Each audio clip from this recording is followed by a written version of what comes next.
여러분 안녕하십니까, 백운기입니다. 이번에는 이준석 의원이 윤석열 대통령의 공천 개입을 폭로했습니다. 명태균 씨 수사가 좀 이상하게 돌아간다고 느꼈을까요? 미국에서 돌아오는 길 공항에서 지난 2022년 지방선거 때 윤석열 대통령이 당 대표였던 자신에게 특정 후보를 공천하도록 말했다고 털어놓았습니다. 이 폭로가 사실이라면 윤석열 대통령이 명태균 씨와 통화한 내용과는 완전히 사안이 달라집니다. 이때는 현직 대통령일 때였으니까요. 이준석 의원이 뒤늦게 이건 문제가 될지 모르겠다고 한 발 뺐지만 이미 판례가 있습니다. 10만 원어치 식사를 샀다고 김혜경 여사는 벌금 150만 원을 선고받았는데 명태균 씨한테 돈 봉투를 건넨 김건희는 조사도 받지 않습니다. 공정과 정의, 상식을 가로막고 있는 자 과연 누굽니까? 생방송 백운계 정치 1번지 출발합니다. 포항에 사시는 거미줄 최정하님께서 아주 재미있는 사진을 보내오셨는데 한번 보시겠습니까? 어제 방어회가 도착했나 봐요. 그런데 방어회를 이렇게 차려놓고 드시는데 아주 참 굵직하게 드시네요. 우와. 와. 살찌시겠어요? 그러면서 너무 맛있다고 그러셨는데 아주 부럽습니다. 대방어 너무 맛있습니다. 5만 원에 이 정도라니요. 대박입니다. 그러셨는데 거미줄 최정아님 맛있게 드시기 바랍니다. 또 저렇게 차려놓고 드시니까 더 근사하군요. 예. 전 저거 먹으면 완전히 술 취해가지고 블랙아웃 되겠는데요. 그리고 산티아님. XANTIA 이건 크산티아라고 읽습니까? 산티아라고 읽습니까? 녹용쌍화 너무 맛있어요. 찻집에서 파는 것보다 더 좋아요. 그러셨는데 이렇게 정어리몰에서 여러분께 드리는 상품들 좋아해 주시니까 감사합니다. 이번에 특별히 5050 이벤트로 준비한 것들인데요. 여러분들 많이 사랑해 주시고 또 3만 원 이상 구입하신 분들은 정어리 구독자 50만 돌파 기념 볼펜 드리도록 하겠습니다.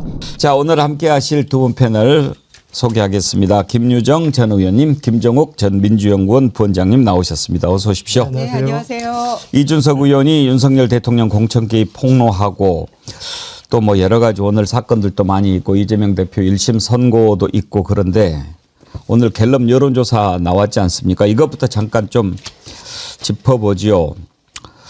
오늘 아침 출근하면서 이렇게 보니까 가로수 잎이 우두두둑 떨어지던데 지지율도 저렇게 떨어지겠거니 했는데 깜짝 놀랐어요. 김유정 의원님. 2%가 아니고 20%더라고요. 그러니까요. 저도 한 자릿수 가지 않겠나 이런 생각했는데 지난 기자회견이 텃밭에서는 약간의 소구력이 있었나 봅니다. 그래서 더 한숨이 막 나오더라고요. 아침에 10시 땡 해서 제가 이 자료를 받았는데 가슴이 더 무너집니다. 그런 생각이 들고요. 그래서 20%가 됐고 부정평가가 지난주보다 3% 내려가지고 71%가 됐거든요. 에이펙 페루 가서 지금 저녁 시간인데 올랐다고 한잔 하지 않을까 그런 생각이 아울러 들었습니다. 예상이 참 빗나갔는데 김종욱 원장님 역시 대구 경북에서 다시 치고 올라왔네요. 대구 경북에서 보니까 지난주에 비해서 14% 정도 상승을 했으니까 대국민 담화 이후에 대구 경북 지역에 있는 핵심적인 지지층들 같은 경우가 결집을 하거나 여론조사에 아주 적극적으로 응한 측면이 있는 것 같고요. 그다음에 또 계속 지금 하방하고 있던 경기 인천 지역 같은 경우가 한 5%가 상승을 했습니다. 저는 그래서 이건 상당한 위기의식을 느끼고 있는 거다. 그러니까 보수 지지층들 같은 경우 2016년 12월 달 제가 둘째 주 탄핵에 대해서 말씀드렸는데 한 14% 정도가 탄핵에 반대하는 상황에 그 와중에도 그래서 견고하게 우리나라 같은 경우 소위 이 보수의 핵심 지지층들이 분명히 존재하는데 이 지지층 플러스 좀 국정 운영에 불안감을 느끼고 있는 유권자, 보수 유권자층 같은 경우가 결집을 한 것 같긴 합니다만 문제는 이 뚝을 막을 수 없다는 생각이 들어요. 계속 지금 나오는 내용들을 보면 작은 명태균의 구멍이 지금 보면 거의 뚫려서 소위 그 당시에 당대표까지 했던 이준석 의원이 스스로 이 상황에서 그 내용을 드러내지 않으면 안 된다라고 판단할 정도의 상황이기 때문에 뭐 오늘은 좀 기분 나쁘신 분들이 많이 계실 거라 생각이 들긴 합니다만 항상 올라가고 내려오는 지점들이 있는데요. 저점으로 가고 있는 것이라고 좀 이해해 주셨으면 좋겠다 이런 생각이 듭니다. 근데 뭘 했다고 오르죠? 뭐를 했죠? 뭐 지금 뭐 핸드폰 전화번호 바꾸고 순방 안 간 거요? 순방 안 가고 그거를 평가한 걸까요? 뭐 일단 갤럽의 분석은 그런 것도 좀 작용을 했을 거다라고 얘기를 하는데 저는 그냥 그런 것도 뭐 일부 작동을 했을지 모르겠습니다만은 그냥 보수 그리고 윤석열 대통령을 지지했던 그 약간의 위기감 이런 것 때문에 조금 뭉쳤다 이렇게 생각을 하고요. 그런데 다음 주는 어떻게 될까요? 저는 이 명태균, 김영선 구속이 됐는데 이후에 벌어지는 상황들이 더 지금 일파만파가 될 거라고 보고 있거든요. 그래서 뭐 이 정도 가지고 지지율이 더 반등할 기회를 잡는다? 그건 어불성설이라고 생각합니다. 푸르른 날님 이거 조작 아닌가요? 그렇게 뭐 믿고 싶으시겠죠. 그런데 일단 우리가 이것까지 막 부인하고 그러면 한이 없고요. 일단 민심의 흐름을 우리가 좀 분석을 하면서 봐야 할 것 같습니다. 정어리 절찬님 오집중님이요. 울산인데요. 어제 시장에서 윤석열 탄핵 절대 반대 서명을 받고 있더라고요. 저한테도 서명을 말씀하시기에 윤석열 탄핵 절대 찬성 서명은 없나요? 물었다가 따가운 시선만 받았습니다. 60, 70대 어르신들 눈에서 레이저를 보았습니다. 아직 멀었다는 생각에 마음이 안 좋았습니다. 그러셨는데 지금 지지율 20% 물론 20%도 정말 낮지 않습니까? 그런데 이제 국민들이 17%까지 떨어졌고 저거 곧 또 한 자릿수까지 떨어질 거야 이렇게 생각했다가 좀 놀라는 거고요. 뭐를 했길래 다시 오르지 이런 생각 아니겠습니까? 그런데 이제 대구 경북이 14 그리고 70대 이상이 또 지지를 하고 있단 말이에요. 70대의 윤석열 지지는 어떻게 해석을 해야 되나요?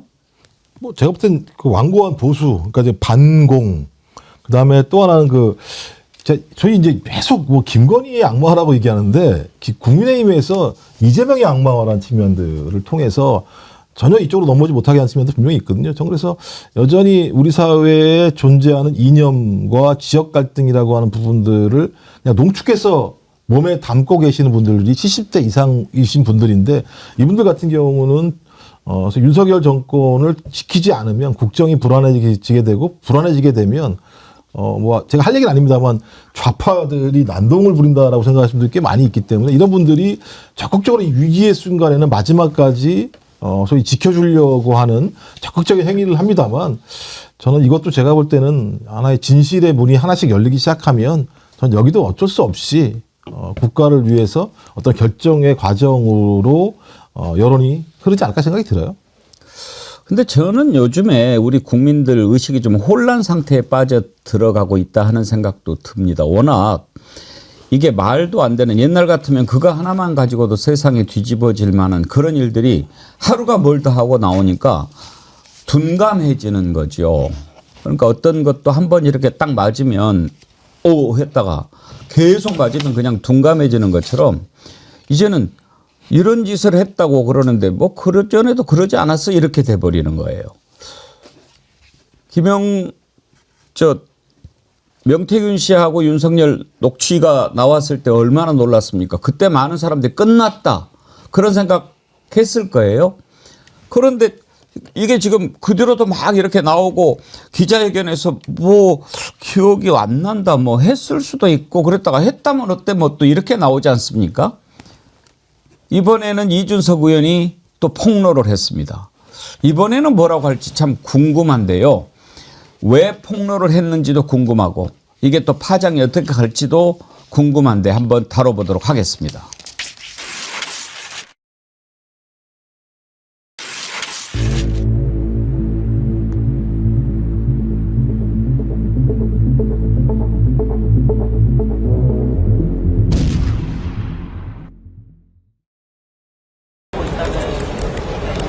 해봤자 참고인 조사 성격이겠죠. 그러니까 지금 이 상황에서 어차피 공천 전반에 대해서 파악하고 있는 건 어차피 당대표니까 그런 맥락일 거고.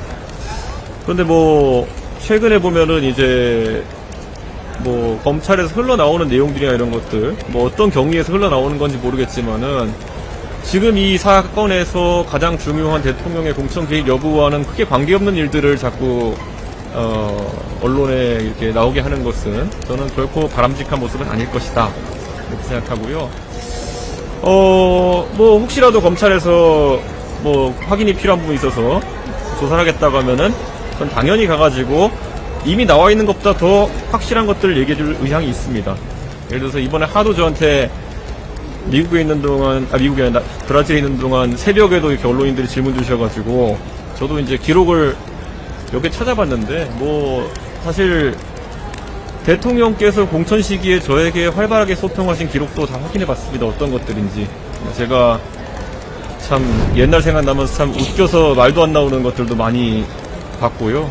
예를 들어서 대통령께서 어느 도당위원장이 이준석이 말을 안 듣는다고 대통령에게 읍소해가지고 저한테 특정 시장 공천을 어떻게 해달라고 하신 적도 있고, 그리고 또 서울의 어떤 구청장 공천을 또 이제 지금 있는 사람들이 경쟁력이 없으니까 주는 게 좋지 않냐 이런 말씀하신 것도 있고, 뭐 이런 거 저도 오랜만에 새록새록 이렇게 다 찾아봤습니다. 그래가지고 뭐 검찰이 그런 부분까지 궁금해할지 모르겠지만은 만약 궁금해한다면은 일체를 다 얘기할 생각입니다.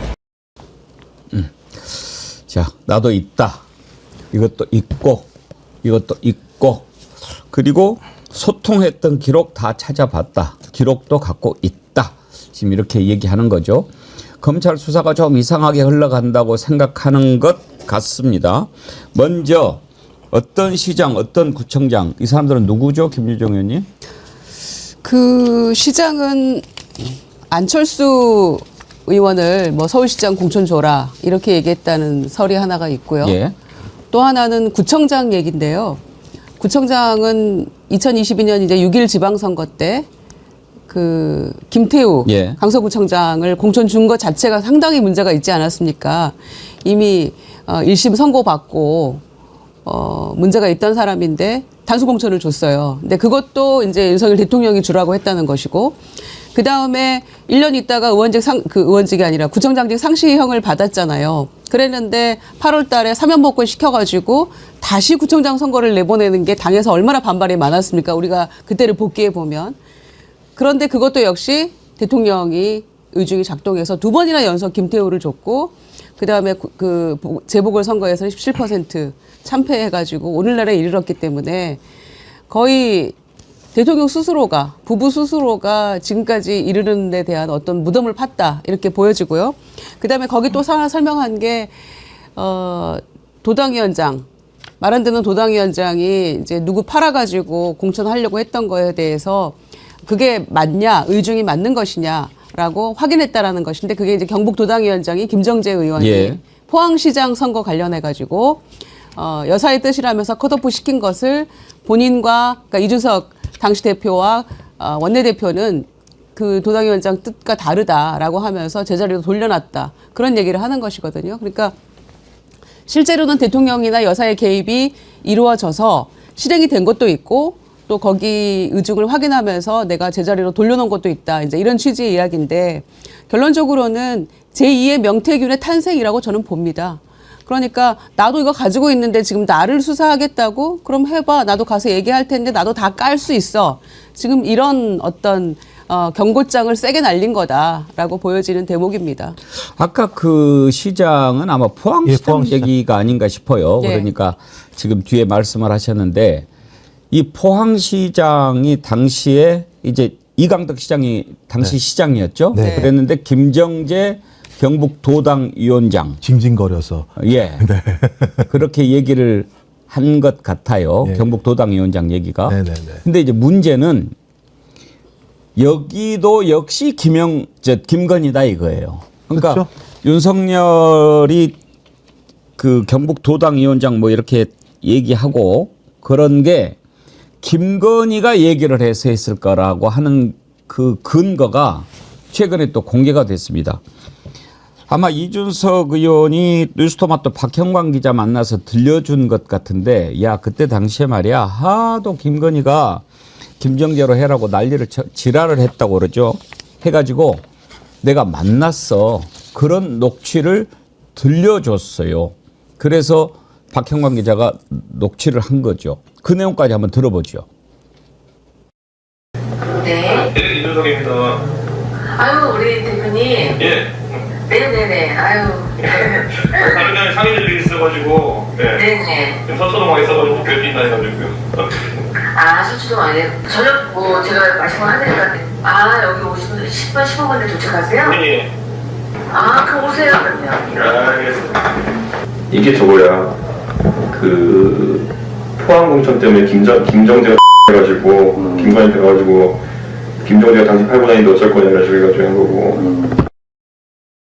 자, 김종호 원장님. 네. 이제 XX 해가지고 지랄해가지고 그거죠. 그러니까 김정재가 막 뭐라고 그래가지고 네. 말은 김정재가 당신 팔고 다니는데 어쩔 거냐 이렇게 얘기를 했다지만 지금 이거 경선 안 하면은 복잡하니까 그렇게 막 밀어붙이지 마라 그 얘기를 했다는 거죠. 네네, 그렇죠. 그러니까 지금 확인되는 건 뭐냐면 맨 처음에 이제 김영선에 대해서 김건희가 공천 개입했다라고 하는 것이 거의 사실이라면 지금 2차적으로 포항시장 문제 관련해서 김정재가 도움을 요청하니까 그 도움을 요청하는 과정에서 김건희 씨가 개입을 했고 그 개입한 것을 확인하기 위해서 또 이준석 그 당시 당대표가 전화 통화를 해서 그 부분에 대해서 얘기를 해보자고 하는 얘기가 나온 거니까 이건 2차적으로 저희 김건희 씨가 지방선거 공천에 개입한. 그러니까 그 당시에 보궐선거인 보궐선거에도 개입을 하고 지방선거에도 개입을 했다라는 사실이 확인된 거고 또 이준석 그 당시 당대표 말에 의하면 소위 김태우라고 하는 구청장 선거에도 대통령이 개입했다라고 하는 사실이 드러나기 때문에 그러니까 총체적으로 2022년 당선자 신분일 때 아주 가장 서슬이 펄 때 두 사람 대통령 내외가 각종 공천에 개입할 수 있었다라는 가능성이 매우 많은데 지금 이준석 의원 말에 의하면 자기가 구글 드라이브에 다 가지고 있다는 얘기를 하고 있는 거거든요. 그래서 빨리 공개하시라. 빨리 공개를 해야지 이 문제가 어떤 형태로든지 새로운 단계로 넘어갈 수밖에 없다라는 생각이 들고요. 저는 이 정도 상황이라면 이제 대통령의 육성도 나왔고 또 오늘 얘기에 의하면 대통령 부인 육성도 나온 거 아니겠습니까? 이 정도 상황이라면 저는 빨리 창원에 있는 수사팀을 해체하고 서울로 올라와서 특별수사팀을 꾸려서 이 사안, 그러니까 대통령 내외의 공천 개입 사건으로 수사가 확대가 빨리 돼야 된다고 생각을 합니다. 윤석열이 개입했다. 이렇게 지금 폭로를 하고 나왔는데 김유정 의원님은 이준석 의원의 노림수가 뭐라고 생각하십니까? 아니 진작에 이걸 공개했어야 되지 않습니까? 그러게요. 우리 상식적으로 생각을 한다 그러면. 그런데 그동안에는 뭐 명태균과 별 관계 없는 사람인 것처럼 뭐 이런 식으로 그냥 거리 두다가 본인이 수세에 몰리니까 지금 이런 카드를 내놓는다는 것부터가 굉장히 선의로 해석은 잘 안 되는 부분이 있죠. 그런데 일단 녹취록은 다 녹음을 자동으로 하도록 되어 있다고 하니까 과거에도 알려진 바가 있죠. 그래서 아마 가지고 있을 거다 생각은 하는데 또 명태균 씨하고 카톡 대화 나눈 거 있잖아요. 김영선 경선이라는데? 라고 보내준 거 5월 9일 날 0시 20분에 새벽에. 또 그거는 가지고 있지 않다고 얘기를 해요. 그러니까 그러면서도 또 과거 지방선거 당시에 대통령이랑 뭐 새록새록 통화했던 거 활발하게 소통한 거 그건 다 가지고 있다. 열어보니까 재밌는 거 많더라 이런 얘기 하니까 약간 앞뒤가 안 맞는 부분이 있다라는 생각이 우선 들고요. 그다음에 두 번째는 이강덕이 아니고 문충은이라고 이제 여사가 민다 이렇게 알려져 있는 그 부분 말입니다. 그래서 의중을 확인하기 위해서 김정재 위원장이 이게 뭐 거짓말하는 건지 아닌지 확인하기 위해서 지금 이 통화를 하고 사초동에 가서 만났다는 거 아닙니까? 그래서 본인이 이강덕 아니고 문충은 민다라는 걸 확인했기 때문에 여사는 문충은이라고 얘기했음에도 불구하고 본인은 그것에 반해서 당에서 원칙대로 했다는 거를 지금 강조하고 있는 대목처럼 전 들리거든요. 그러니까 본인은 어떻게든 빠져나갈 구멍 지금 이렇게 열어놓고 있는 것인데 결과적으로는 이걸 선제적으로 본인이 다 열지 않음으로 인해서 과거 윤석열 대통령이 이준석 대표를 당에서 쫓아내고 본인하고 굉장히 절연 관계인 것처럼 신당도 만들고 이렇게 했습니다마는 결국에는 다시 운명 공동체 안으로 지금 둘이 들어가고 있는 그런 모습으로 저는 보여집니다. 그러니까 이 김건희나 이런 사람들은 이 지방선거가 됐든 총선이 됐든 공천 같은 것을 대통령이 되면 마음대로 좌지우지할 수 있다고 생각한 거죠. 그렇죠. 그렇지 않고서야 말씀하신 것처럼 지금은 그냥 김영선 전 의원 하나인 줄 알았었는데 이 내용을 보니까 전방위적으로 어떤 자기에게 도움을 줬던 사람이거나 자기와 가까운 사람이라면 공천 과정에서 경선을 하지 않게 그냥 전략공천 아니면 단수공천을 해달라고 요청한 사항들이 다 확인된 거잖아요. 그러면 공천관리위원회가 필요 없는 거죠. 그러니까 대통령이 자기 마음대로 다 할 수 있다고 생각하는, 이거 독재에서나 가능했던 건데 본인 스스로가 권력을 그렇게 이해했다라고밖에 볼 수 없는 것 같고요. 또 하나는 지금 치열한 싸움이 벌어지고 있는 것 같아요. 검찰발로 저희 김종인, 이준석 검찰 조사 이런 얘기가 나오지 않았습니까? 그러니까 사건을 저희 그 윤석열, 김건희 두 사람에 대한 포커싱을 이준석 그다음에 김종인 수사로 넘기려고 하니까 거기에 대해서 이준석이 그래? 내가 이 내용을 다 가지고 있는데 핵심적인 내용은 윤석열과 김건희의 공천 개입 문제야. 나는 여기랑 아무 상관이 없고 난 여기에 개입할 만한 그 당시에 힘이 없었어 라고 얘기하면서 그 내용을 내가 확인해 줄게. 어디에 있냐고? 내 구글 드라이브에 다 가지고 있어 라고 얘기하는 싸움이 벌어지기 때문에 저는 앞으로 계속 녹취 공개가 되면서 싸움이 계속 일파만파 좀 더 확산될 수밖에 없는 상황으로 저는 갈 거라고 생각이 들고요. 이준석이 왜 그러느냐. 이준석도 자기의 취약점이 있잖아요. 2021년 당대표 경선, 그 다음에 뉴스토마토에서 나왔던 2021년 대선 후보 경선 과정에서의 이준석 당대표의 역할 문제, 그 다음에 2022년 4월 달 본인에 대한 윤리 징계를 막기 위해서 명태균을 통해서 김건희에게 구명을 요청했던 내용들이 나온 이런 측면들이 분명히 있기 때문에 저는 이런 부분들과 관련해서 자기의 문제를 다른 부분으로 돌리려고 하는 쌍방간에 좀 치열한 싸움이 벌어져 있다고 생각합니다. 그래서 제2의 명태균이다라는 말씀 드린 거고요. 윤석열 대통령이 진짜 나쁜 거는 박근혜 대통령을 공천 개입이다, 선거 개입이다 해가지고 2년형을 받게 했잖아요. 새로운 장을 열었다라고 평가도 하던데 본인이 이게 뭐가 잘못됐다는 걸 누구보다 잘 알고 있는 상황 속에서 이렇게 했다는 게 더 나쁜 거죠. 알면서 그렇게 했다는 게. 그리고 이제 와서는 아니라 그러고 단순히 의견이라고 얘기하고 이렇게 콕콕콕콕 다 찍어가지고 누구 단수공천 줘라 또 줘라 이렇게까지 얘기했던 사람이 의견 제시라고 얘기하는 거는 국민을 너무 얕잡아 보는 거 아닙니까? 그 지점에서 분노가 더 크게 일어나는 거고요. 또 하나는 2022년 4월이면요.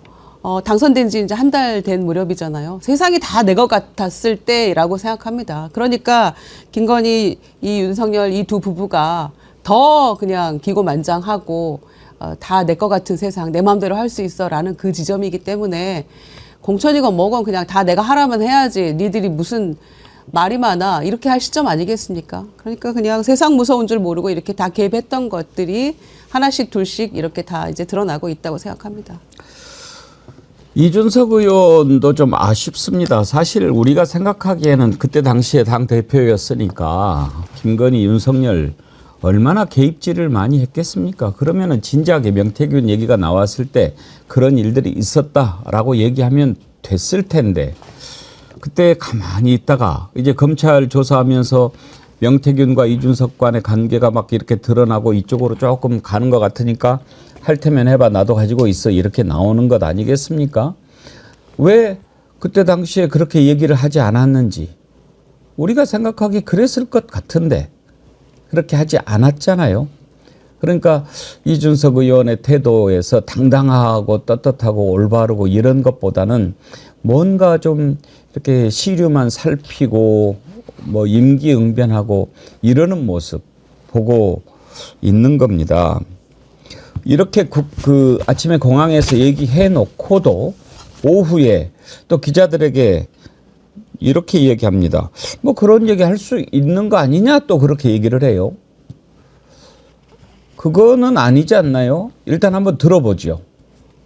유 대통령님이 어쨌든 시장 공천 관련해서 언급했다고 하셨는데 좀 구체적으로 말씀 좀 더 그러니까 해주세요. 저는 이게 뭐 죄가 될 만한 것인지 아니면 문제가 될 만한 것인지는 잘 모르겠으나 최근에 횡행하는 기준에 따르면 문제될 수 있겠다는 생각을 하는데요. 저는 개인적으로는 그래서 아까 백브라면서 뒤에도 밝혔지만은 뭐 당대표랑 뭐 대선 후보 또는 그 당선자랑 공천 상의할 수 있다 생각합니다. 어떤 식으로 언급하셨던 거예요? 그때 윤석열 대통령이? 그 여러 가지 정황에 대해 가지고 이제 사실 제가 언급한 그대로 뭐 시장 같은 경우에는 제 정확한 제가 기억으로는 결국에는 시도당 위원장이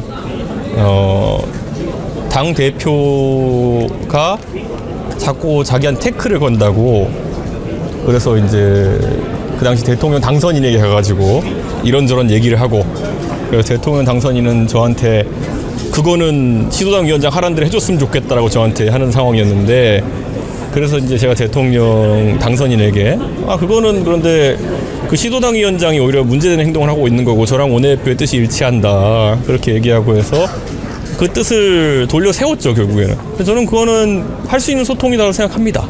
그래서 그런데 최근에 이제 기준이 아주 문턱이 높아진 것 같아요. 문턱이 낮아진 것 같아요. 그래가지고 최근에 있었던 그런 일련의 기준들을 보고 그러면은 뭐 문제가 될 수도 있겠다는 생각하지만은 저는 할 수 있는 소통이라고 생각합니다.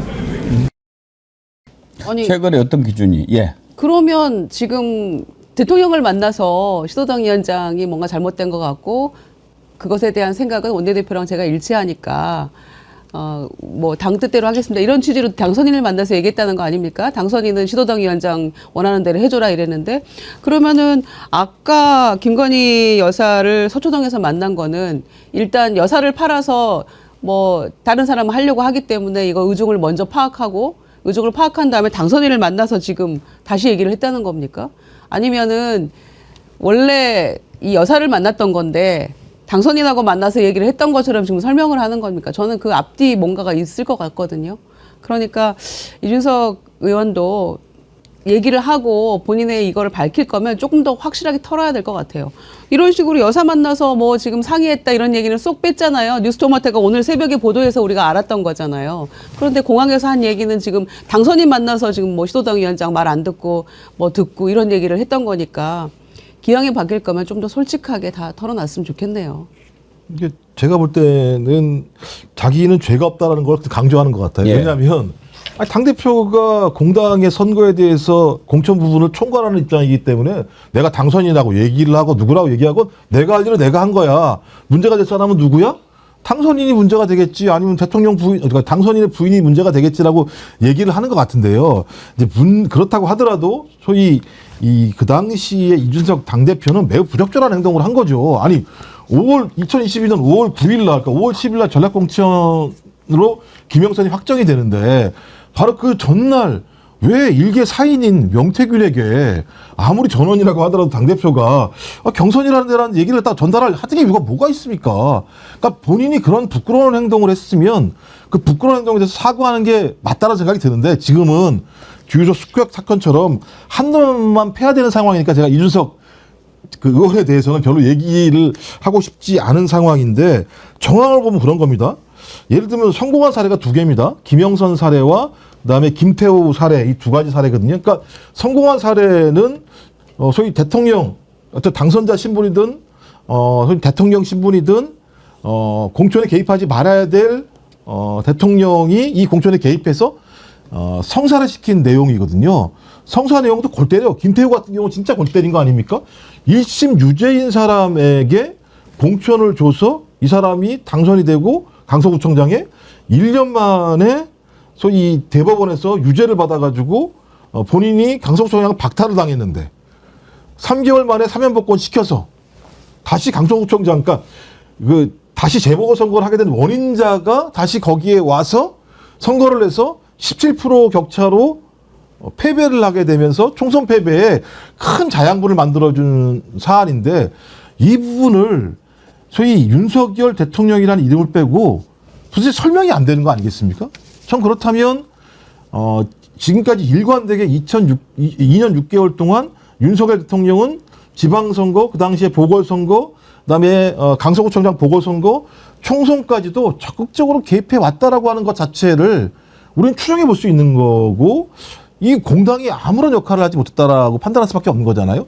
저는 이거 대단히 중대한 사건이다. 우리 정치사에서 우리 정당사에서 이 정도의 사건이 이렇게 드러난 적이 없었기 때문에 저는 이건 뭐 끝까지 파헤쳐야 되고 저는 겸사로 안 된다.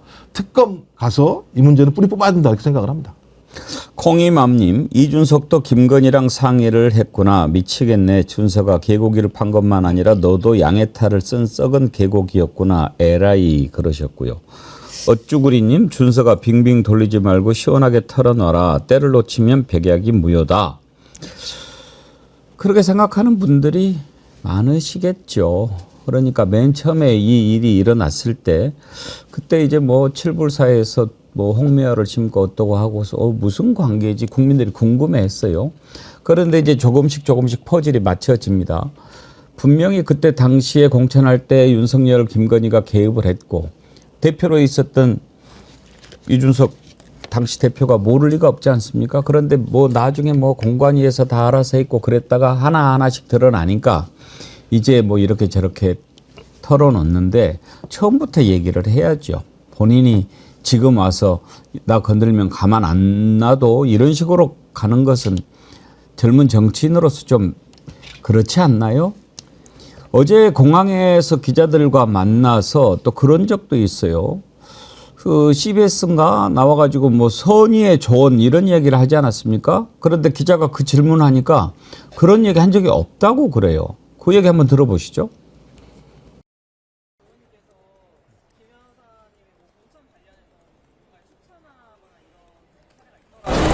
선의의 차원이었을 거라요.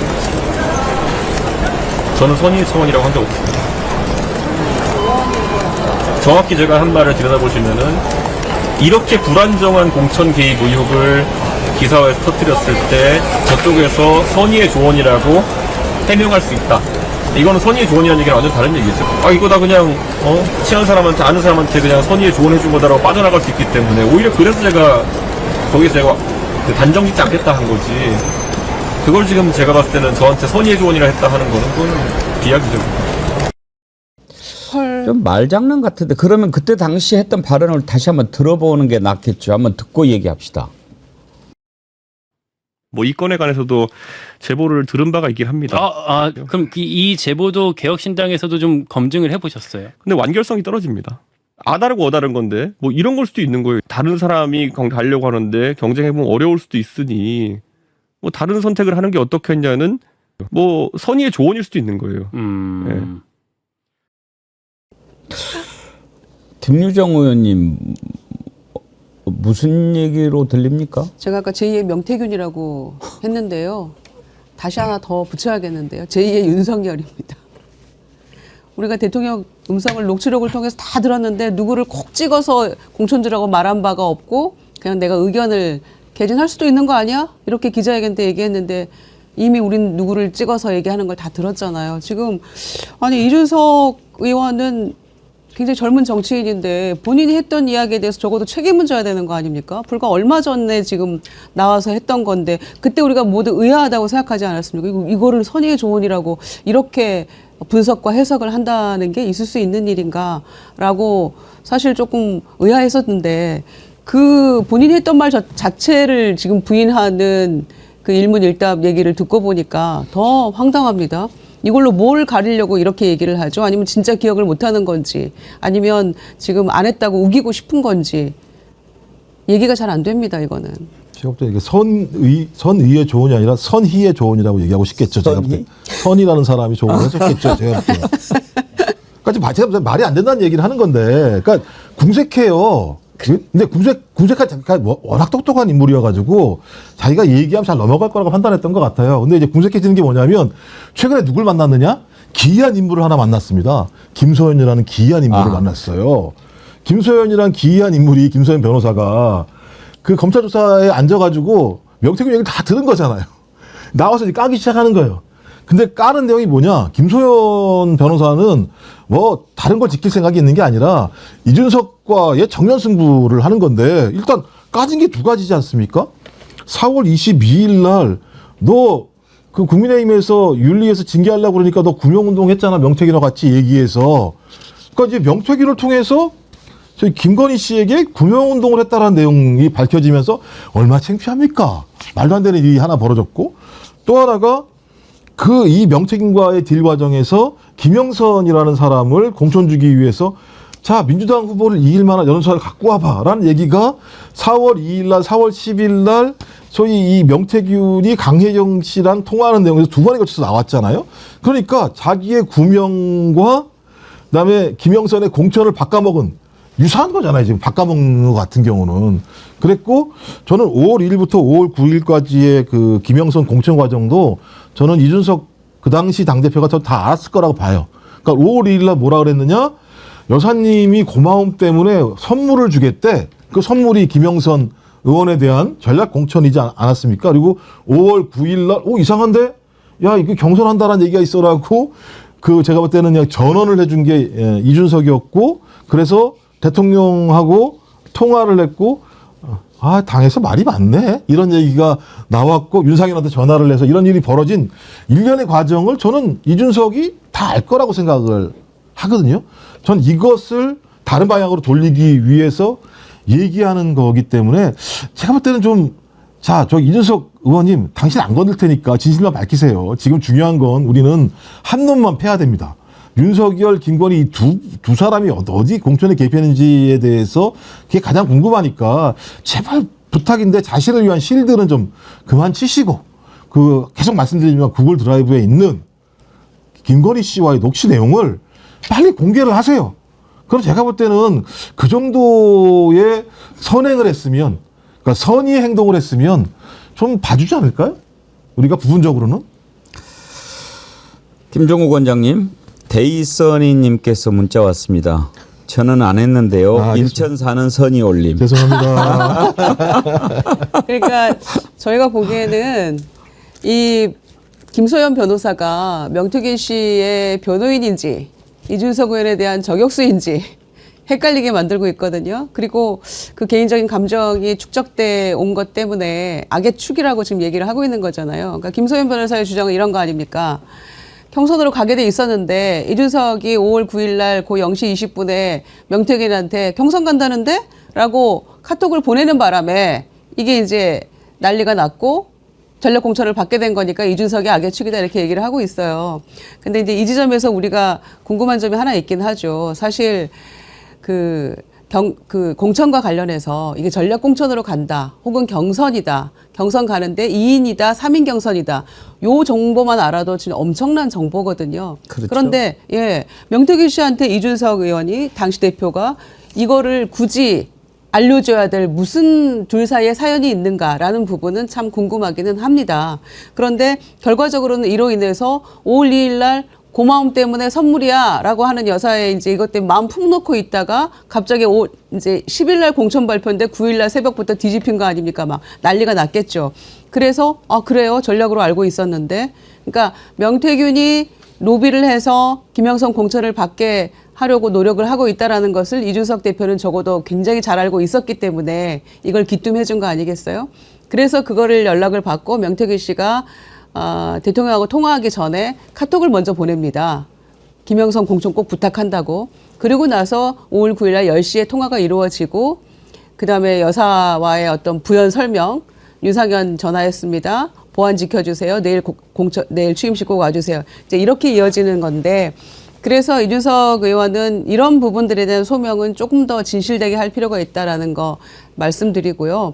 그러나 우리가 초점을 흐리지 말아야 될 것은 이 모든 이 사건의 핵심은 대통령 부부가 공천 개입한 이 정황이 너무나 분명하기 때문에 이들에 대한 수사를 하지 않고서는 이 문제를 결코 제대로 풀 수 없다라는 것을 우리가 기억을 해야 된다는 것이죠. 조서희님께서요. 이준석이 똑똑하다는 말씀 반대합니다. 이런 말들이 쌓여서 이준석을 오해하게 만듭니다. 그는 똑똑하지 않습니다. 어리석고 야비합니다. 정치 잘못 배운 겁니다. 그러셨는데 이준석 의원이 참 젊은 나이에 두각을 나타냈죠. 박근혜 정부 때 또 뭐 최고위원도 했고 그리고 또 정말 젊은 나이에 당 대표까지 하지 않았습니까? 30대 때. 근데 그때 왜 이준석 열풍, 돌풍이 일어났습니까? 아, 저 젊은 친구가 뭔가 한번 정치를 새롭게 바꿔볼 수 있지 않을까라는 기대 아니었겠습니까? 그야말로 나라가 완전 위험한 상황이고 보수가 괴멸될 수 있는 그런 상황에 한번 좀 바꿔봐라. 바꿀 수도 있네, 젊으니까. 그랬는데 지금 드러나는 일들을 보면 젊지 않습니다. 젊은 사람들 그렇게 하지 않죠. 나이만 젊은 거죠. 그러면서 정말 노회한 정치인들이 하는 수법을 그대로 하고 오히려 더 하고 그걸 젊음으로 포장하고 그랬다고 한다면 이 또한 대국민 사기입니다. 제가 항상 이야기하죠. 명태균 씨한테도 얘기했고 잘못했다면 그 잘못했다고 생각하는 순간 사과하고 반성하고 합당한 대가를 치르고 그 다음부터 안 해야 미래가 있습니다. 배국영님 제가 그래서 여기다가 지금 적어놨는데요. 예. 조서희 선생님 똑똑해서 오해한다 제가 써놨는데 제가 뭐라냐면 제가 똑똑하다는 얘기는 비웃는 얘기입니다. 그리고 제가 적어놨어요. 지발등을 찍는다. 우둔하다. 그러니까 제 말씀을 오해하지 마시고요. 사람들이 자기가 똑똑하다고 생각하면 자기 스스로가 자기 발등을 찍는 우둔한 행동들을 많이 해요. 그러니까 제 얘기는 비웃는 발언입니다. 그렇죠. 네. 예. 근데 이제 그런 것을 또 착각해가지고 똑똑한 걸로 알아들을까봐 걱정하시는 것 같아요. 전광명님, 대통령이 해외 순방 갔는데 대통령실에 사진 한 장 없네요. 김건희 대통령이 나가지 않아서 그런가요? 대통령이 누군지 답이 나오네요. 나갔나요? 예. 그랬다는 것 같네요.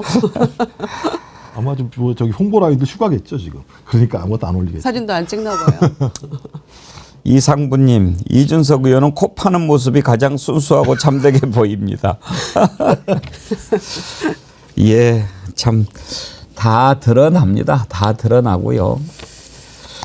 이제 창원으로 한번 가보죠. 어제 밤에 김영선 의원, 명태균 씨 구속영장이 발부가 됐습니다.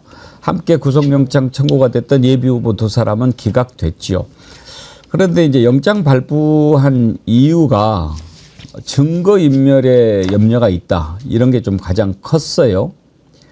근데 이걸 보면서 그런 걱정을 하는 분들이 많습니다.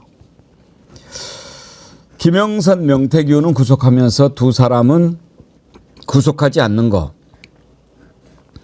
검찰이 증거인멸하려고 하는 것 같다. 그런 얘기들을 많이 합니다. 글쎄요. 두 사람 집어넣는다고 조용해질까요? 한번 이 내용 다뤄보겠습니다.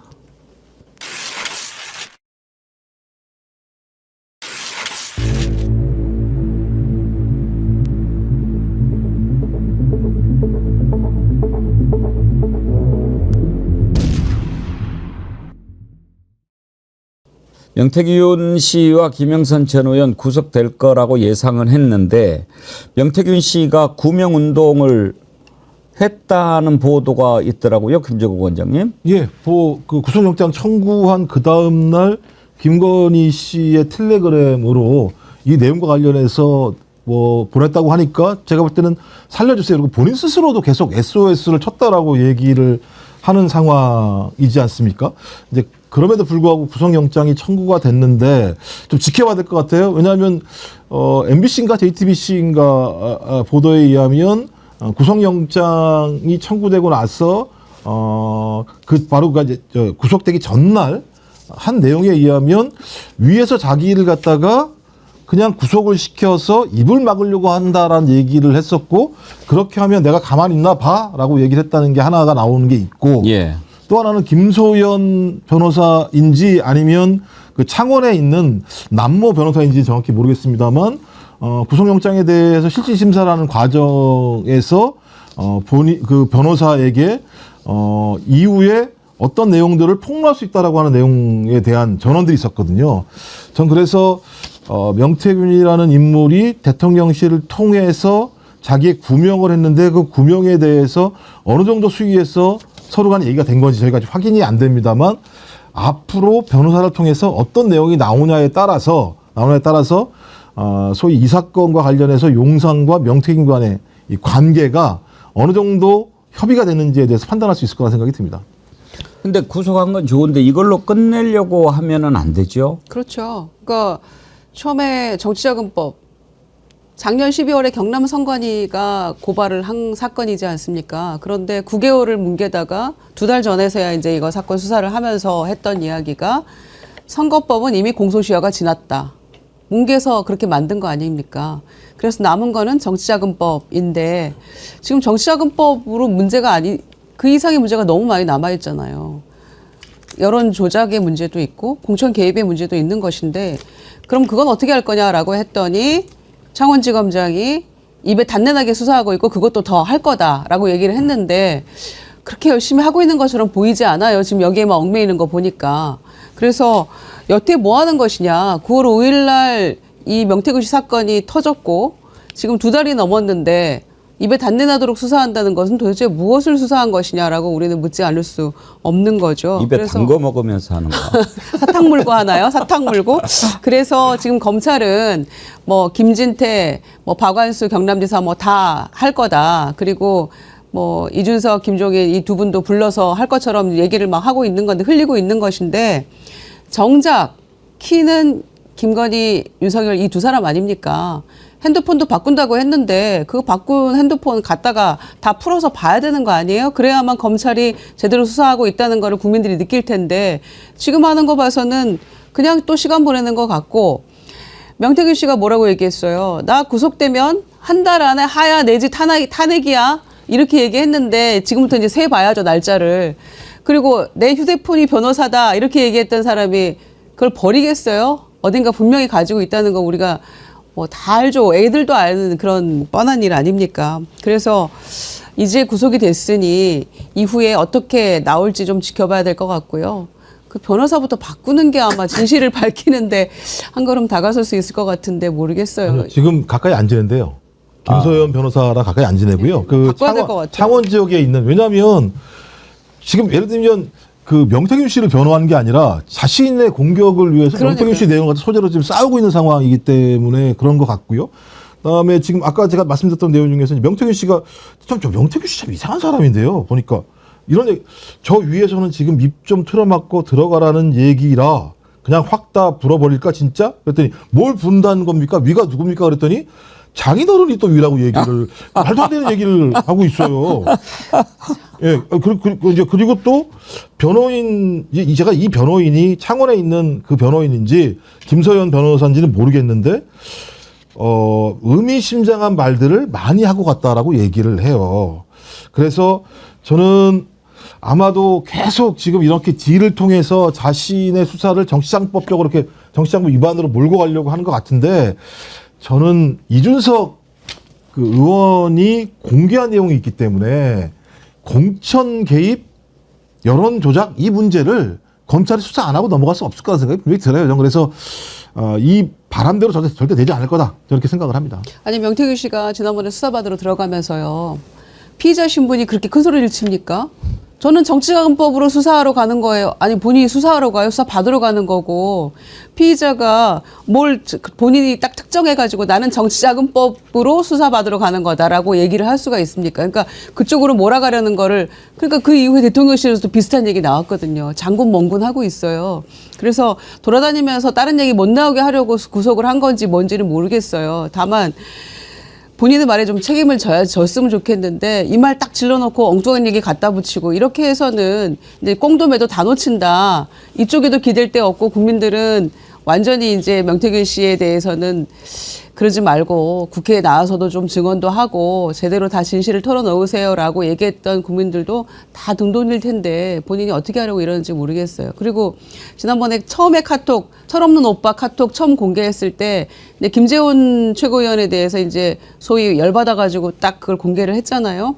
그런데 공개한 다음 날 보면 그 페이스북에 뭐라고 썼냐면은 피하 구분 잘해야 된다 너네 이렇게 얘기를 했거든요. 그러니까 내가 대통령 부부 지키려고 하는 건데 나를 자꾸 이렇게 궁지에 몰면 안 된다라는 계속 메시지를 간절하게 보내고 있는데 결국에는 이제 수습이 안 되는 국면인 거죠. 더 이상 명태균을 보호해 줄 수도 없는 상황에 이르는 게 아닌가 싶어요.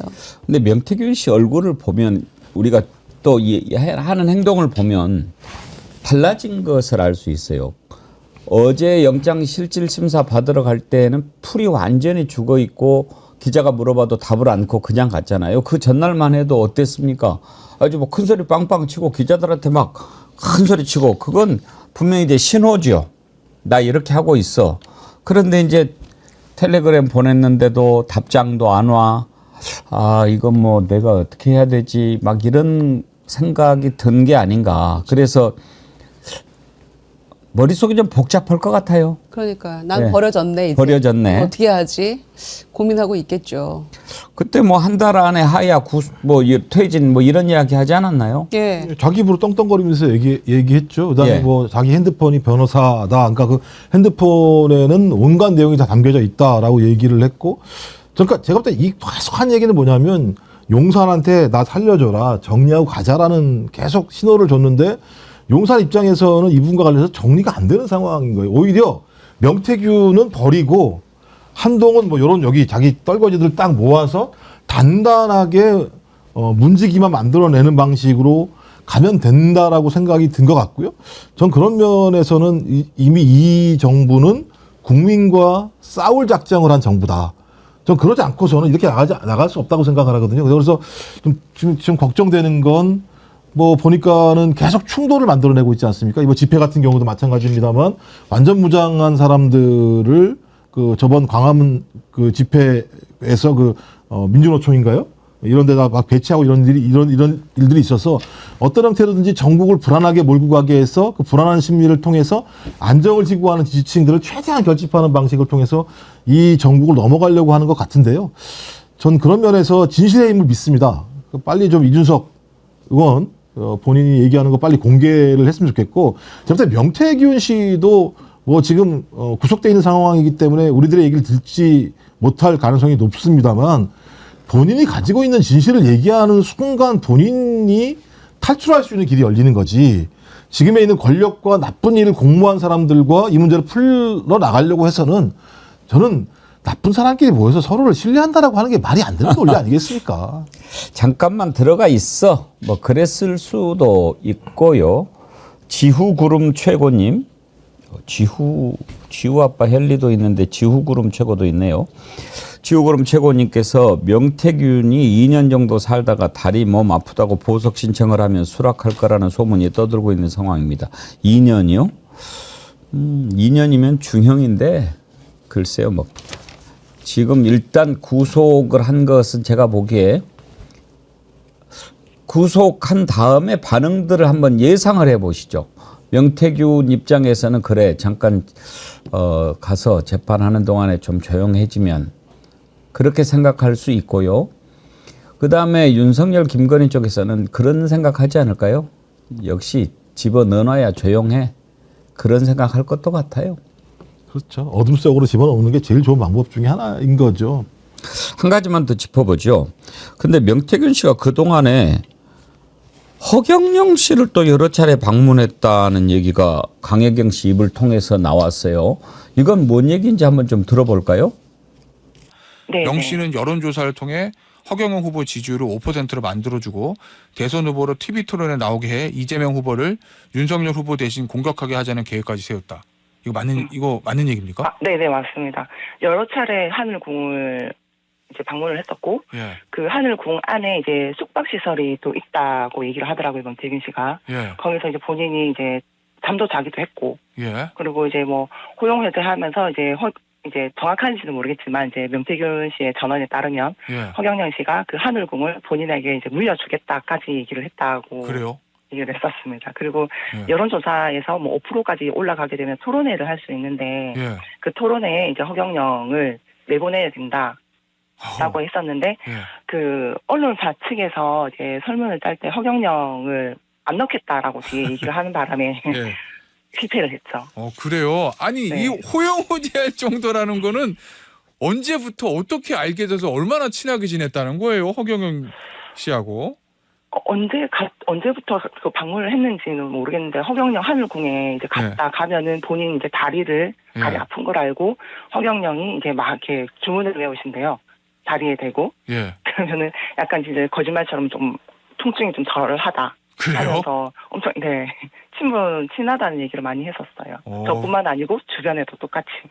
그러면 나름대로 당시에 대선 때 명태균 씨는 허경영 후보를 윤석열 후보를 위해서 이재명 후보를 잡는 칼로 쓰겠다 뭐 이런 계획을 세웠다는 거죠? 네, 맞습니다. 저 얘기를 들으면서 허경영과 명태균 만나는 모습을 상상해 보니까 참 재미있었겠다 싶기는 하네요. 지금부터 좀 얼척이 없었어. 이게 허경영 씨가 어떤 사람이냐면 TV에 나와가지고 자기 한쪽 다리를 쭉 들고 계속 서 있을 수 있다고 얘기를 했는데 갑자기 4~5초를 못 견뎌. 4~5초를 못 견뎌가지고 계속 내려오니까 왜 그러냐 그랬더니 약간 좀 이게 아니라 막 이런 식으로 얘기를 했던 사람이거든요. 그리고 난 이해가 안 되는 게 명태균 씨는 누구를 만나면 큰 거 주나 봐요? 김건희 씨한테는 아크로비스타 집 받기로 했다고 그러고 여기 또 하늘궁 받게 했다고 얘기하고 이런 분이 왜 돈이 없는 거야? 이 정도의 상황이면 엄청 부자가 돼 있어야 되는 거 아니에요? 근데 왜 신용불량자죠? 저도 모르겠어요. 그러니까 예를 들면 아크로비스타 정도 하나 받으면 먹고 사는데 큰 문제 없을 거고 하늘궁은 제가 볼 때는 엄청난 데 아닙니까? 제가 그 TV에 보니까 엄청나게 큰 데가 있던데 저는 그러니까 부채도사가 부채로 세상을 다 읽는 거잖아요. 저는 예를 들면 여론조사 도사 같아요. 그러니까 여론조사 가지고 자기가 마음대로 다 할 수 있다고 생각하는 거거든요. 그러니까 말씀하신 것처럼 허경영이라는 인물을 여론조사를 통해서 5% 이상 나오게 만들어서 이 사람을 잘 꼬셔서 TV 토론에 나가서 이재명을 막 공격하게 하면 윤석열이 유리할 거라고 하는 이 단순한 논리 구조. 아니 그 국민을 바보로 하는 것도 아니고 허경영이 나와서 이재명 당대표를 막 공격을 하면 윤석열 후보에게 유리하다라고 하는 이게 과학적으로 설명이 되나요? 무슨 과학까지 가세요? 그렇죠. 그러니까 이게 역술적으로 무술적으로 이게 얘기가 되나요? 허경영은 윤석열은 손바닥에다 왕자 쓰고 여기 옆에다가는 무슨 신자 쓰나요? 저기 허경영은 말도 안 되는 얘기를 이렇게 하고 다녀 보면 저 사람. 허경이 얘기했잖아. 내 눈을 바라봐. 넌 행복해지고 노래까지 부른 가수 아닙니까? 그러니까. 허경영 씨의 입장에서도 5% 지지율 나오게 해가지고 TV 토론 출연하게 해줄게 라고 얘기 굉장히 혹했을 것 같아요. 그래야 장사를 할 거 아닙니까? 하늘궁에서. 그러니까 둘이 굉장히 의기투합했던 것 같은데 누구나 만나면 바로 이렇게 호영호재가 되는 모양이에요. 마력의 명태균인가요? 예, 참 허경영 씨 만났다고 하니까 허탈합니다, 정말. 허탈합니다. 예. 자, 끝으로 이제 김건희 특검법 세 번째 또 통과가 됐습니다. 이번에는 국민의힘이 아예 참석을 안 했어요. 왜 그랬겠습니까? 저는 재표결할 때도 재의결할 때도 참석하지 않을 것으로 예상합니다. 왜? 불안하지요. 그런데 당론으로 참석하지 않는다 이렇게 하면 이제 다 들어가 가지고 재의결할 때 어떤 사람이 찬성하는지 반대하는지 모르잖아요. 그런데 당론으로 불참하면 그걸 뚫고 들어와서 누른 사람이 누군지 다 드러나는 거 아니겠습니까? 이거 한번 짧게 다뤄보죠.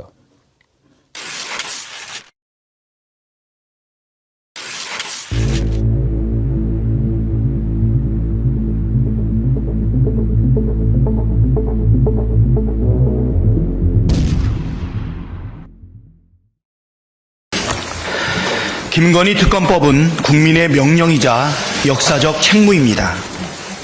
하루가 멀다 하고 김건희 여사와 명태균 씨가 대통령 특별 열차에 동승했다. 김 여사가 명태균 씨에게 돈봉투를 줬다는 등 국정농단 의혹들이 연거푸 쏟아져 나오고 있습니다. 이 와중에 대통령은 태평하게 골프 치러 다녔다고 합니다. 김건희 특검의 명분은 커지고 민심은 폭발 지경인데 대통령의 상황인식은 저 멀리 안드로메다에 가 있습니다. 민주당은 국민께 약속드린 대로 오늘 국회 본회의에서 김건희 특검법을 통과시키겠습니다. 다시 한번 말씀드리지만 김건희 특검을 하라는 것이 민심입니다. 수풀에 고개를 받은 수풀에 고개를 박은 꿩처럼 현실을 회피하지 말고 민심을 직시하십시오. 윤석열 대통령에게도 경고합니다. 분노한 민심을 우습게 보지 마시길 바랍니다. 이 나라의 진짜 주인은 김건희 여사도 윤석열 대통령도 아닌 국민입니다. 김건희 특검법을 또다시 거부한다면 주권자 국민께서 해고를 명하실 것입니다. 안드로메다 얘기가 나왔으니까요. 저는 이번에 윤석열 골프 친 것과 관련해서 대통령실에서 나온 반응을 듣고 저거 정말 어느 나라에 살고 있나 이렇게 얘기를 해요. 대통령이 국군 통수권자니까 군 골프장 가는 게 문제가 없다. 지금 그 얘기입니까? 말이 안 통해요. 아니 어떻게 해명을 그렇게 하죠? 지금 우리가 왜 태능을 갖냐 이렇게 얘기하는 거 아니잖아요. 그렇죠. 그러니까요. 말씀하신 것처럼, 그러니까 제가 볼 때 이 어지러운 상황과 그다음에 안보적으로 불안한 상황, 그다음에 말씀하신 뭐 풍선 이런 여러 가지 상황이 있음에도 불구하고 아무런 거기에 생각 없이 그냥 골프를 치러 갔다라고 하는 거에 대해서 해명을 하라고 그랬더니 뭐 맨 처음에 나왔던 거는 뭐 예를 들면 그 군 통수권자도 있습니다만 트럼프 대통령 시대가 오면 트럼프랑 골프를 쳐야 되니까는 골프 연습을 하는 거라는 얘기를 했었던 거잖아요. 여기서 싹 문제제기했더니 야, 전 김재원 최고위원도 더 웃기는 사람인 것 같은데 8월 달에 이미 트럼프가 될 거라고 예견할 수 있기 때문에 그때부터 골프 치는 게 뭐가 문제냐 이런 식의 좀 쉴드를 쳐요. 제가 볼 때는. 그러니까 저는 기본적으로 그러니까 국민과 싸울 생각을 하고 있는 거다. 이 정도로 얘기를 해도 국민이 이해할 거라고 상상할 수 있을 정도의 사고력이라면 저는 왜 그 이전에 바이든 날리면 가지고 이렇게 난리 쳤는지 이해가 된다. 국민들의 여론 별로 중요하지 않다. 내가 국민의힘 108명 딱 가둬두고 그다음에 민주당이 뭘 하건 상관없이 대통령이 거부권으로 계속 거부하고 임명하라고 얘기하면 임명 안 하고 그다음에 집회하면 동원해서 다 막고 내가 그렇게 막으면 되는 거잖아. 뭐가 부대될 게 있어라고 하는 일관된 생각을 가지고 있는 것 같고요. 나 탄핵해봐. 탄핵도 이제 안 될걸? 그 다음에 헌재? 내가 다 꽉 잡아놨어. 아무 문제 없을걸? 전 이 정도의 사고방식이 아니라면, 이런 식의 어떤 대국민 설명을 할 수 있을까라는 생각이 들어서 전 이미 비상식의 용산이 돼버렸다라고 밖에는 달리 해석할 방법이 없습니다. 저희들이 바보입니까? 우리를 바보로 생각하는 겁니까? 둘 다입니다. 중요한 거는요. 민주당이 제보 받은 것까지 포함하면 지금 이제 확실하게 드러난 거는 10월 12일, 그다음에 11월 2일, 그다음에 11월 9일 이렇게 세 번 골프 친 건데 민주당에서 이제 장경태 의원이나 박선호 의원 얘기하는 것들을 추미애 의원 얘기하는 걸 다 종합해 보면 최소 8월부터 11월 9일까지 7번 골프를 친 걸로 드러났거든요. 지금 의심받는 게 그 정도 숫자인데 그동안에 이제 한미 을지훈련도 있고 오물풍선에 무인기 뭐에 군 장성들은 전부 다 골프 금지령 내려는데 가서 하고 쳤다는 거 아닙니까? 그런데 이제 이들이 변명하는 패턴이 너무 비슷한 것 같아요. 우리가 최혜병 사건 때 경로한 적 없다 그러다가 경로가 무슨 죄냐 이렇게 나왔거든요. 배째라식 아니었습니까? 근데 이번에도 마찬가지죠. 트럼프와 외교를 위해서 골프 쳤다. 8년 만에 골프채를 들었다라는 거짓말을 5분 만에 들통날 거짓말을 뻔히 했잖아요. 그러더니 이제 그 다음 앵커 말씀하신 대로 군 통수권자가 군 골프장 가서 골프 치는 게 뭔 죄냐. 대통령 전용 골프장도 아닌데 뭐 이렇게 변명을 욕 나오려고 하는데요. 이 패턴이 항상 일관된 것 같습니다. 이렇게 해가지고 국민하고 싸우자고 드는 거 아닙니까? 어쨌든 사과 이후에 파이트인데 대상은 국민 아닙니까 지금? 김 의원님이라도 고운 입을 지키십시오. 근데 진짜 좀 너무 좀 화가 나는 건 지금 주식하시는 분들 난리가 아니지 않습니까? 난리죠. 그러니까 이게 트럼프 스톰이 불어온 건데, 그러니까 경제도 완전히 지금 무너져 있는 상황에서 트럼프라고 하는 인물의 당선 때문에 우리 경제와 우리 안보가 어디로 갈지 모르는 상황이고, 또 그다음에 본인과 본인 부인에 대한 공천 개입 문제와 관련해서 엄청난 국민적 분노가 있는 상황인데, 뭔 상관이야? 나 가서 골프 칠 거야라고 얘기를 하고 있고, 골프를 실제로 쳤고, 골프를 친 걸 발견하니까 말씀하신 것처럼 아니 군 통수권자가 군대 가서 골프 치는데 뭐가 문제가 있어? 트럼프 골프 좋아하니까 내가 배우는 거 아니야? 라고 얘기할 정도의 상황이라면 저는 통치 능력을 상실한 거다. 달리 어떻게 설명할 수가 있냐? 지금 경제 그 전문가들 다 모아서 이거 어떻게 막을 수 있지? 안보 전문가들 모아서 이거 어떻게 막을 수 있지?라고 밤잠을 설쳐도 안 될 판에 이런 식의 골프를 치고 다니는 대통령을 우리가 모시고 대한민국의 미래를 고민할 수가 있겠습니까? 근데요, 트럼프가 골프 쳐준대요, 같이? 오늘은 삼성전자 주가가 좀 반등을 했군요. 6.61% 올라서 53,200원. 어제는 5만 원 아래 떨어지면서 정말 곡소리 나지 않았습니까? 사만전자 뭐 그러면서 사망전자 막 이런 얘기까지 막 나왔는데 정말 이렇게 막 그 난리가 났는데 그걸 골프 칠 정신이 있는 사람이라고 하는 게 참. 그 김태효 차장이 얘기했지 않습니까? 공이 제대로 맞아야 대화도 제대로 된다고요. 박지영님 답글을 전해드릴까요? 골프채로 좀 맞자. 해운대 바다왕자님, 여론조사 20%의 얼굴들이 무거우시네요. 저도 들은 얘기인데 어느 여론조사 전문가의 말에 따르면 모든 여론조사 추이는 하강 곡선에서는 꼭 한번 바운드 현상이 생겨서 잠시 반등 내지 유지하는 타임이 있다고 합니다. 다음 주 기대해 보시죠. 분명 15%대 갑니다. 예. 뭐, 꼭 여론조사 추이를 떠나서 국민들이 냉정히 지켜보고 있지 않겠습니까? 지금이 어느 때인데 그렇게 하고 다닙니까?